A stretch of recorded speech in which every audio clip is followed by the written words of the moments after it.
చింకీ, ఇప్పుడు నువ్వు అత్తారింట్లో ఉన్నావు. నువ్వు ఉదయాన్నే నిద్రలేచి నీ బాధ్యతలు నెరవేర్చాలి. అత్తయ్య గారు, నా కోసం ఒక మంచి టీ తీసుకురండి. టీ తాగందే నాకు నిద్ర వదలదు. అమ్మో, ఇది రివర్స్లో మనల్నే టిఫిన్ అడుగుతోంది.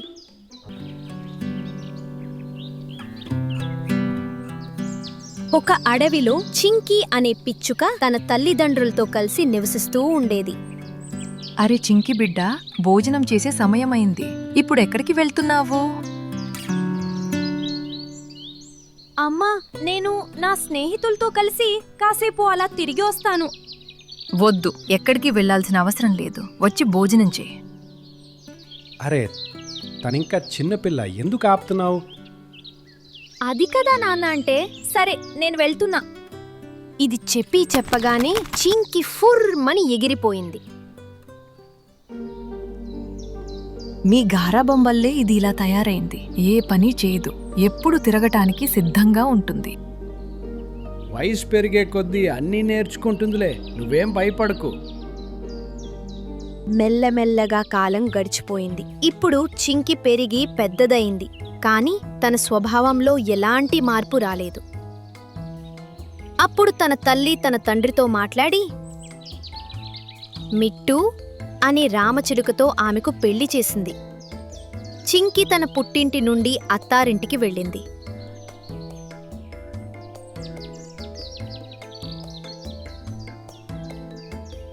చింకీ, ఇది మన ఇల్లు. ఇప్పుడు దీన్ని స్వర్గంగా మార్చే బాధ్యత నీదే. అమ్మో, నేను ఇంటిని స్వర్గంగా ఎలా మార్చగలను? మీరు మరీను ఏం మాట్లాడుతున్నారో? నువ్వు చాలా అమాయకురాలివి చింకీ. పర్వాలేదు, మెల్లగా అన్నీ నేర్చుకుంటావు. మరుసటి రోజు ఉదయం కోడి కూత అడవిలో ప్రతిధ్వనించింది. అప్పుడు మిట్టు నిద్రలేచాడు. ఆహా, ఎంత హాయిగా నిద్రపట్టిందో.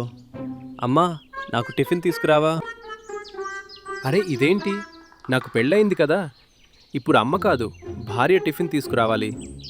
అతను లేచి చూసేసరికి చింకి ఇంకా హాయిగా నిద్రపోతూనే ఉంది. అరే చింకీ, చింకీలే, తెల్లారింది, మనం టిఫిన్ చేయాలి. దీనికి చింకి కళ్ళు తెరవకుండానే ఆవలిస్తూ ఇలా అంది. మమ్మీ, ఈరోజు నన్ను ఇంత త్వరగా ఎందుకు లేపుతున్నావు? టిఫిన్ తయారయ్యాక లేపు. అరే, నేను మీ మమ్మీని కాదు, నీ భర్తను. మిట్టు తనని లేపడానికి చాలా ప్రయత్నించాడు, కాని ఆమె అటు ఇటూ దొర్లుతూ పడుకుంది. కాసేపటికి మిట్టు తల్లి అక్కడికి వచ్చింది. ఏంటి మిట్టు, కోడలింకా నిద్రపోతోందా? మీరిద్దరూ టిఫిన్ చేశారా లేదా? లేదమ్మా, చింకీ ఇంకా నిద్రలేవలేదు. ఇప్పుడు చింకిని లేపడానికి చాలా పక్షులు గుమిగూడాయి.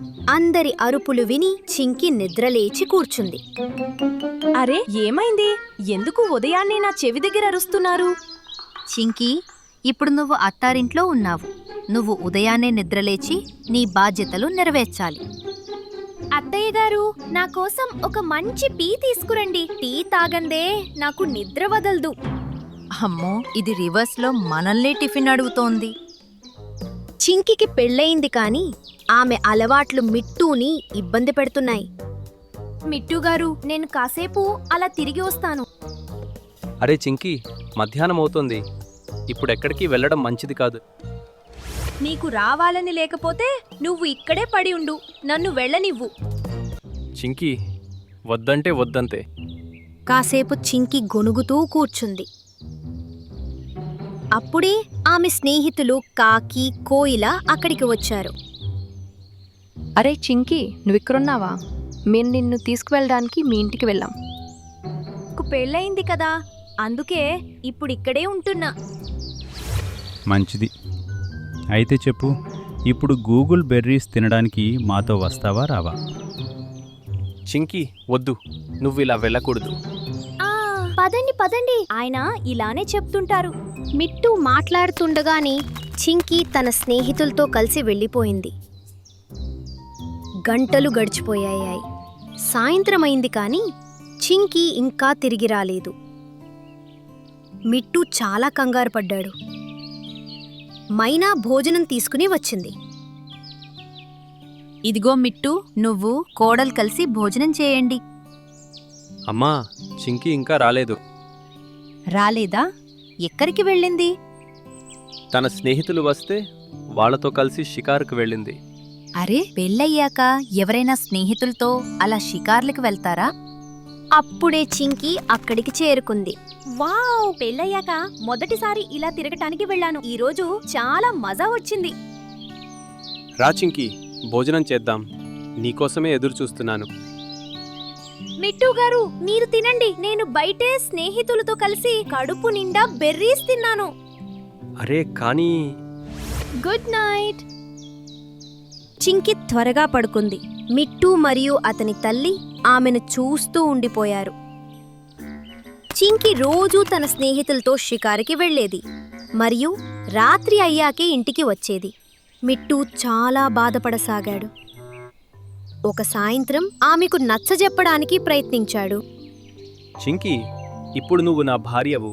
నీ మంచి చెడులను నేను నిర్ణయించగలను. నీ స్నేహితులు మన మధ్య దూరాన్ని పెంచుతున్నారు. వాళ్ళు నిన్ను నిజమైన స్నేహితురాలిగా చూస్తున్నారని నాకు అనిపించటం లేదు. వాళ్ళు నిన్ను బాధ్యత లేకుండా చేస్తున్నారు. నిజమైన స్నేహితులు మనల్ని సరైన దారిలో నడిపిస్తారు. నన్ను అర్థం చేసుకో. మిట్టు మాటలు పూర్తి కాకముందే చింకి నిద్రపోయిందని అతను గమనించాడు. రోజురోజుకి చింకి అల్లరి పెరిగిపోతోంది. మిట్టు మైనా ఆమె ముందు నిస్సహాయులైపోయారు. ఒకరోజు కోయిల చింకితో ఇలా అంది. చింకీ, నాకొక చోటు తెలిసింది. అక్కడ గూగుల్ బెర్రీస్ తోట ఉంది. మనం అక్కడికి వెళ్ళి ఎన్ని కావాలంటే అన్ని బెర్రీస్ తినొచ్చు. అవునా? అయితే సరే, నన్ను ఇప్పుడే అక్కడికి తీసుకెళ్ళు. వద్దు చింకీ, ఇప్పుడు వెళ్ళే సమయం కాదు. అది చాలా దూరంలో ఉంది. మనం రేపు ఉదయాన్నే బయలుదేరి సాయంత్రానికి అక్కడికి చేరుకుంటాం. ఆ తర్వాత అంతా ఎంజాయ్ చేయడమే. ఓహో, సరే. కానీ మనం అక్కడికి చేరుకునేసరికి రాత్రి అయితే తిరిగి ఎప్పుడు వస్తాం? మనం ఒక పని చేద్దాం. మనం ఒక రాత్రి అక్కడే ఉండిపోదాం. ఎల్లుండి తిరిగి వద్దాం. ఇప్పుడు నీ భర్తకు ఎలా నచ్చజెప్పాలో నువ్వు చూసుకో. ఆయనకేం చెప్పక్కర్లేదు. నేను ఒక రాత్రి అక్కడ ఉంటానని ఆయనకు చెప్పను. రేపు ఉదయం ఆయన నిద్రలేవక ముందే నేను వెళ్ళిపోతాను. సరే, అయితే మేము మర్రి చెట్టు దగ్గర నీకోసం ఎదురు చూస్తాం. సరే.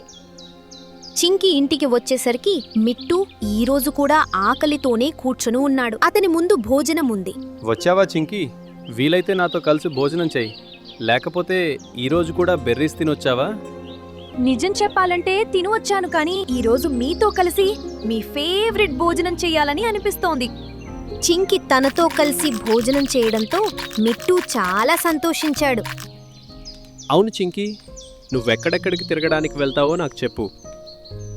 మేం మొదట ఆ నల్ల కొండల దగ్గరికి వెళ్తాం. ఆ తర్వాత ఈరోజు మొదటిసారి మిట్టు మరియు చింకి మధ్య కొన్ని మాటలు జరిగాయి. అది మిట్టుకి చాలా ఆనందాన్నిచ్చింది.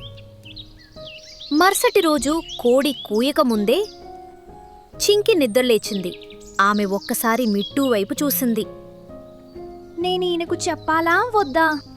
అక్కడ కోయిల మరియు కాకి ఇద్దరూ ఆమె కోసం ఎదురు చూస్తున్నారు. అరే, ఈ చింకి వస్తుందా రాదా? అరే, ఆమెకు తిరగడం మరియు బెర్రీస్ తినడం అంటే పిచ్చి పట్టించాం కదా. ఆమె ఎలా వద్దు అంటుంది? ఖచ్చితంగా వస్తుంది. అప్పుడే చింకి అక్కడికి చేరుకుంది. క్షమించండి స్నేహితులారా, కొంచెం ఆలస్యమైంది. పర్వాలేదు, పద వెళ్దాం. పదండి, నాకు కూడా ఆ తోటకి వెళ్ళాలని చాలా ఆతృతగా ఉంది. ఇది విని కోయిల మరియు కాకి ఒకరినొకరు చూసుకుని వింతగా నవ్వుకుని ఆకాశంలోకి ఎగిరారు. చింకి వాళ్ళ మధ్యలో ఎగురుతోంది. సుమారు 2 గంటల ప్రయాణం తర్వాత ఒక చోటుకి చేరుకున్నారు. చింకీ, రా, కాసేపు ఇక్కడ విశ్రాంతి తీసుకుందాం. అరే, కానీ మనం వెళ్ళాలి కదా. నాకు అస్సలు ఓపిక లేదు. చింకి, రా, కాసేపు విశ్రాంతి తీసుకుని ఆ తర్వాత ముందుకు వెళ్దాం. కాకి కోయిల కిందకు దిగగానే చింకి కూడా వాళ్ళతో పాటు దిగింది.